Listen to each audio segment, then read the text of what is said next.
Last time వచ్చినప్పుడు కూడా మిమ్మల్ని ఇట్లనే ప్రేరేపించిపోయినా, ఇప్పుడు కూడా ప్రేరేపిస్తున్నా. కులానికి వ్యతిరేకంగా నిలబడండి. TV9 వాడు నీకంటే బెటర్ క్రైస్తవుడు.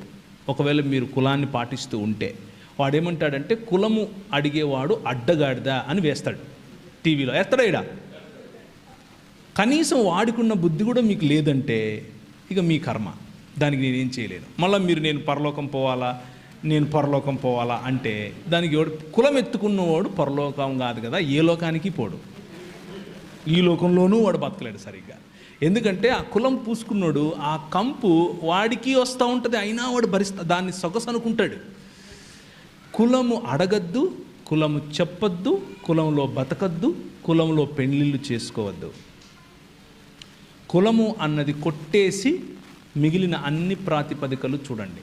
పెండ్లి అన్నది కేవలము ఒక స్త్రీకి ఒక పురుషునికి మధ్య మాత్రమే జరగాలి. అర్థమైందా? యాడమ్ అండ్ స్టీవ్ కాదు, యాడమ్ అండ్ ఈవ్. అర్థమవుతుందా? ఇటు ఈ మధ్య మా కర్మ చెప్పాల్సి వస్తూ ఉంది.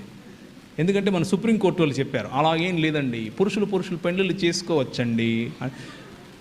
మీరు చేసుకోండి, క్రైస్తవ సంఘము దాన్ని పెండ్లిగా చూడదు.